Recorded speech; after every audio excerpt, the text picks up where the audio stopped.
Bom, abdômen é isso. Tudo bem? Alguma dúvida? Vou mostrar algumas coisinhas de músculo esquelético, tá bom, gente? Que aproveitar, né, já que a gente conseguiu se reunir hoje. E depois vocês dão mais uma olhada, assim, que eu sei que tá todo mundo cansado. Então, um diagnóstico que é importante: espondilodicite, tá? Então, é um diagnóstico que, se não é feito, além de tudo, né, ela tem muita sequela e muitas vezes é uma infecção grave, o paciente pode morrer. Então, o ideal para esses casos, tá, é fazer ressonância. Por que ressonância? Porque na ressonância a gente consegue visibilizar esses abscessos, tá, paravertebrais aqui anterior, associado à espondilodicite, tá? Consegue ver realce em corpo, que é processo inflamatório, realce em disco e realce subligamentar, ou seja, define bem melhor o processo inflamatório. Vejam, é um quadro muito destrutivo, destrói o disco e destrói o platô vertebral, ou seja, a porção da vértebra que fica em contato com o disco. Estão vendo aqui essa destruição? Com colapso parcial dessas vértebras, insinuação do muro posterior, coleção subligamentar e compressão da medula. Tá? Então, esse indivíduo chega no serviço com clínica de compressão medular. Tá?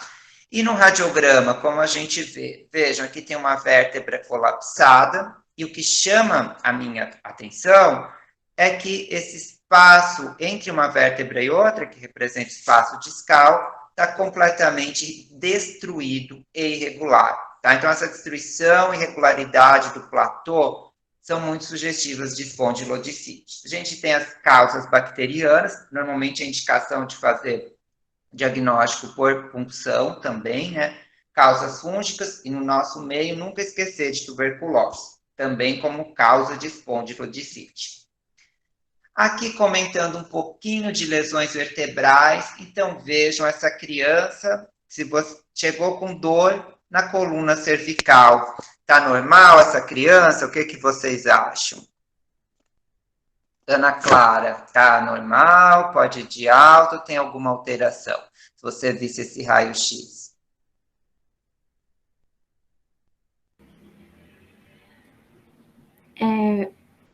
Não parece muito normal. Tem uma. Acho que me parece que os espaços Tem um das. colapso de corpo aqui, estão É, vendo? Tá? E aqui mostrando num outro nível, na torácica, em paciente jovem. Em criança, vocês sabem quando a gente tem um colapso vertebral dessa proporção, qual que é a primeira coisa que a gente tem que pensar? Alguém tem ideia?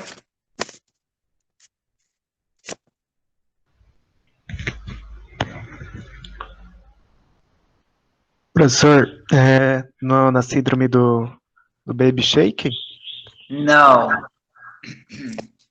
O diagnóstico principal, vocês até, eu não sei, pelo menos no meu tempo até comentava em pediatria, é histiocytose, tá? Então é um diagnóstico que aparece até em pediatria, para essas provas de validação de diploma internacional, uma doença que cai. Já caiu em prova da USP também. Então, causa de vértebra plana, tá? Que é isso aqui. Então, vejam uma vértebra normal e aqui a vértebra totalmente colapsada. Tá? Então, é um quadro, do ponto de vista, né, de lesão benigno, e é uma histiocytose. Tá? Agora, vendo esse indivíduo adulto, né? Então, o que, que vocês acham? É uma coluna com uma osteopenia por osteoporose só? Ou vocês pensariam em alguma causa maligna nesse caso? Aqui a Parece gente. o mieloma, né, professor? Isso, por quê? Eu lembro que as lesões do mieloma, elas são lesões líticas, né? E Sim, eu, mas eu tenho uma veja que imagem. esse paciente aqui também tem uma coluna com várias áreas líticas, inclusive com colapso vertebral. Tá vendo? Uma fratura por osteoporose, né? Então, como a gente diferencia? No mieloma, tem esse padrão permeativo, infiltrativo, difuso da medular óssea. E se a gente prestar atenção, tem algumas regiões, como aqui, que eu não consigo definir a cortical, tá? Quando eu olho uma coluna com osteoporose, mesmo severa, a cortical fica sempre preservada, parece até uma moldura de um quadro. Estão vendo aqui? Olhem a diferença, isso aqui caiu em prova da USP, tá, gente? Então, vejam, quando eu consigo delimitar essas margens, estão vendo como aqui, como é bem nítido, como se fosse uma moldura de um quadro, é um decorrente de osteoporose. Então, se eu vir um colapso vertebral, é um colapso vertebral benigno. E aqui a gente fala que é um colapso vertebral maligno. Pode ser mieloma ou pode ser uma neoplasia metastática de mama, por exemplo, infiltrando difusamente a coluna. Tá bom? Deu para perceber a diferença? Daí olhem com atenção as imagens, é bem importante isso, tá? Tem numa questão da USP. Bom, passando um pouquinho para GO, né? Então, vejam, para não dizer que eu esqueci de alguma coisa. Então, vejam, isso aqui é o quê? Esse padrão de imagem. Prova da USP, gente. Vejam, uma imagem preta. Parece isso que, se vocês olharem, quem já fez ultrassom de abdômen, é a bexiga com líquido dentro. Com essa parte mais branca depois, que é atrás, que é o reforço acústico, tá? Não confundir isso com sombra acústica. Sombra acústica tem calcificação. Aqui, nesse tipo de lesão, que é o cisto, a gente tem reforço acústico, que é essa tênue área mais branca que fica atrás do cisto, tá?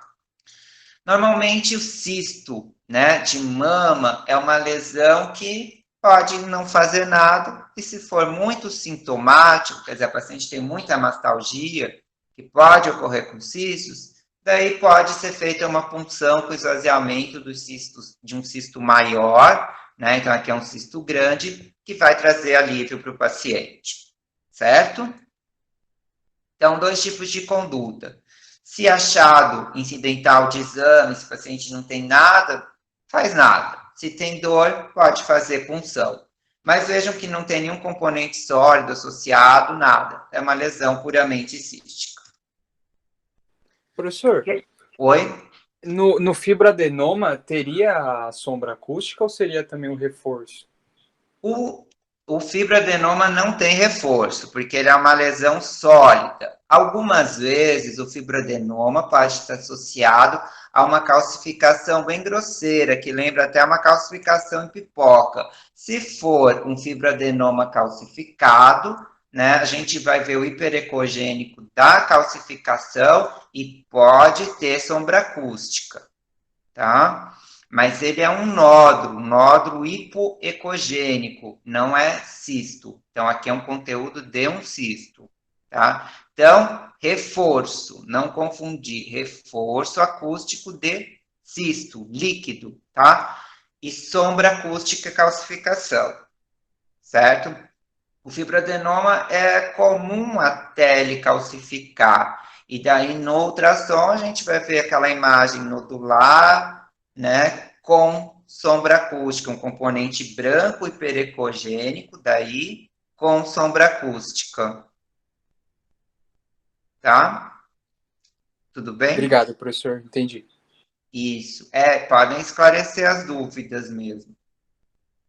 Bom, esse caso, então, vejam, até trouxe outros diferenciais, então, importante. Prova da USP. Então, ultrassom, gente, em GO, cai bastante, tá? Se a prova daqui, acho que ainda não pegou muito ainda, mas na USP vocês podem ter certeza que vai cair, tá? Então, mulher, 22 anos de idade, primeira gestação, idade gestacional de 8 semanas, conforme data da última menstruação, e vejam que importante, ela fez já um ultrassom, tá? Então, isso já vai me ajudar a excluir, por exemplo, que seja uma ectópica, porque se fosse ectópica, seria ectópica desde o começo e não teria aparecido o bebê no primeiro exame, certo?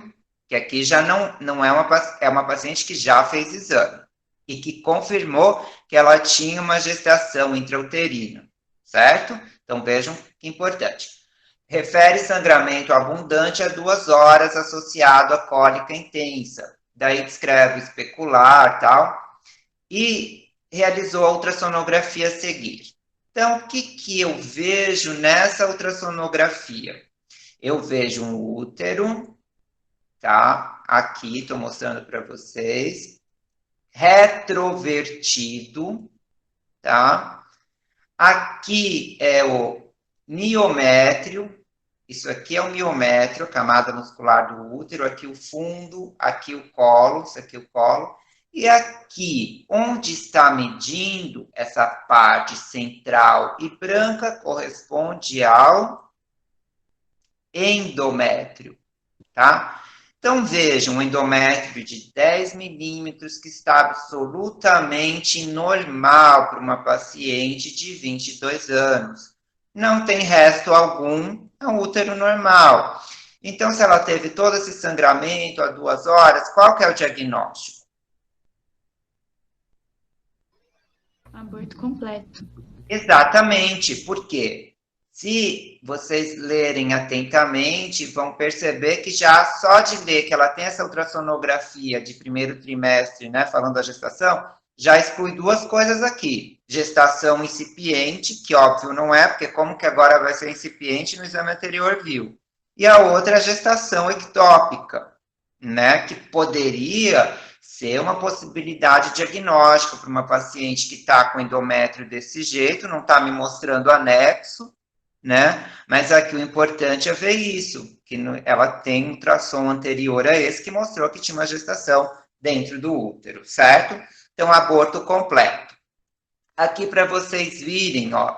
Então, aqui o endométrio e dentro, tá? Então, esse conteúdo que a gente descreve como amorfo, heterogêneo, não é um embrião, dentro da cavidade uterina, estão vendo aqui, isso aqui é um aborto retido, tá? Então, se mostrasse uma imagem dessa para vocês, nesse mesmo caso, seria um aborto retido. E vejam, aqui está o fundo, aqui está o colo. Então, esse aqui é um útero em anteroverso flexão, tá? Isso é só detalhezinho.